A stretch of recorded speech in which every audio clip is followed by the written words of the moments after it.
Hello class 10। हमने start किया था चैप्टर नंबर फर्स्ट साइंस के अंदर, जिसका नाम था फूड एंड ह्यूमन हेल्थ। इसके बारे में आज मैं आपको थोड़ा इंट्रोडक्शन दे दूँ, थोड़ा इसके बारे में बता दूँ कि चैप्टर में हमने क्या क्या टॉपिक लिख लिया और क्या क्या पढ़ लिया है ना। तो सबसे पहले फूड के बारे में बात की जाए चैप्टर 1 के अंदर, तो हमने एक टर्म लिखा था न्यूट्रिशन। न्यूट्रिशन का मतलब क्या होता है, डेफिनेशन हमने पढ़ी थी न्यूट्रिशन का मतलब कि जो भी खाना, जो भी फूड बॉडी हम इंटेक करते हैं बॉडी के अंदर और फिर बॉडी उसको यूटिलाइज करती है, जिससे हमें एनर्जी मिलती है, उस प्रोसेस को कहते हैं न्यूट्रिशन। और जो कंपोनेंट्स इसमें हेल्प करते हैं उस कंपोनेंट को कहते हैं न्यूट्रिएंट्स, है ना। तो बॉडी में जो एनर्जी है वो आती है बैलेंस डाइट की वजह से। इसकी वजह से बैलेंस डाइट की वजह से, जो अपने पास दूसरा टॉपिक है, जिस चैप्टर का इंपॉर्टेंट टॉपिक है बैलेंस डाइट। ऐसा डाइट जिसके अंदर सभी प्रकार के एसेंशियल कंपोनेंट्स पाए जाते हैं उसे हम कहते हैं बैलेंस डाइट। मतलब अपने डाइट के अंदर कैल्शियम भी होना चाहिए, प्रोटीन भी होना चाहिए, कार्बोहाइड्रेट, फैट,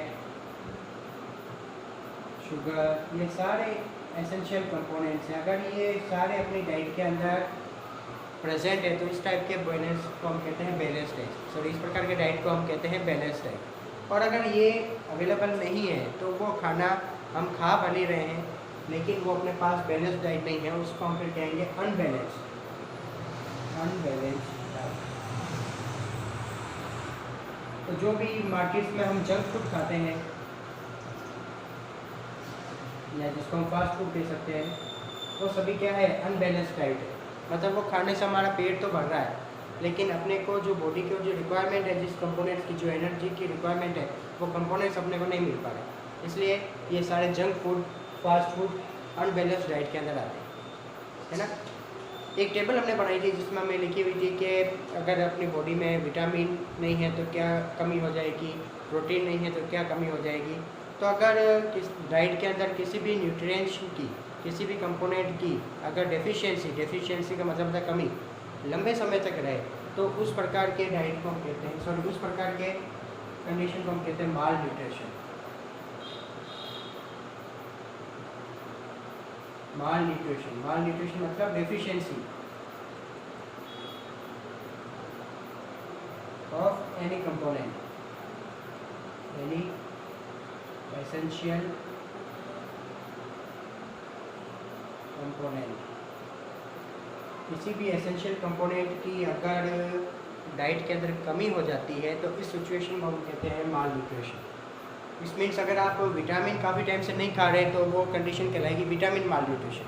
तो अगर डेफिनेशन आ जाए विटामिन माल न्यूट्रिशन क्या होती है तो हम उसमें आंसर क्या लिख सकते हैं विटामिन माल न्यूट्रिशन का, कि the deficiency of vitamin in our diet in a long time, तो उसे हम क्या कहेंगे vitamin malnutrition. Protein malnutrition आए तो उसे हम कहेंगे कि प्रोटीन की कमी होती है डाइट के अंदर, तो उसे हम कहते हैं प्रोटीन माल न्यूट्रिशन। तो माल न्यूट्रिशन का मतलब ही अपने आप में है deficiency of any essential component. जो हमने चार्ट बनाया था उसमें हम देख सकते हैं कि अगर हमारे पास बॉडी में विटामिन की कमी हो जाए, जैसे विटामिन ए अगर अवेलेबल नहीं है तो बेरी बेरी डिजीज़ हो जाती है ना। विटामिन बी है, विटामिन सी है, ऐसे ऐसे प्रोटीन की कमी हो जाए बॉडी के अंदर, मतलब प्रोटीन माल न्यूट्रिशन हो जाए तो उससे 2 डिजीज़ होती है जो हमने 9th में भी पढ़ी थी, क्वाशिकॉड और मेरामेशन। ठीक है, तो ये सारे प्रोटीन माल न्यूट्रिशन के अंदर आते हैं। तो इस चैप्टर में हम यही पढ़ेंगे कि बैलेंस डाइट ऐसे ही डाइट जिसके अंदर सारे एसेंशियल कंपोनेंट हो उसे बैलेंस डाइट कहते हैं। माल न्यूट्रिशन, डेफिशिएंसी हो जाए किसी भी न्यूट्रिशन की बॉडी के अंदर तो वो माल न्यूट्रिशन कहलाती है। माल न्यूट्रिशन के अंदर 2 टेबल मैंने आपको बनाई थी। अगर अपने पास विटामिन की कमी आ जाए, ठीक है, तो उसे विटामिन माल न्यूट्रिशन कहते हैं। प्रोटीन की कमी हो जाए जिससे क्वाशिकॉड और मेरासम 2 प्रकार की डिजीज़ हो जाती है ना, बच्चों में ज़्यादा देखने को मिलती है क्योंकि बच्चे प्रोटीन सही ढंग से खाते नहीं हैं, तो उनके बारे में पढ़ेंगे। ठीक है, या उनके बारे में हमने पढ़ लिया है, थोड़ा सा आपको एक्सप्लेन करना था, तो वो टेबल आप एक बार पढ़ लेंगे अच्छे से और उसके अंदर कोई भी डिफ़िकल्टी हो, कोई भी हो, वो आप मेरे से वापस डिस्कस कर लेंगे। नेक्स्ट टॉपिक में इसका हम आगे वाला प्रोसीजर पढ़ेंगे कि आप अपने पास कौन कौन से कंपोनेंट है जो बैलेंस डाइट के लिए एसेंशियल है और अनबैलेंस में कौन कौन से कंपोनेंट आते हैं। Okay, thank you.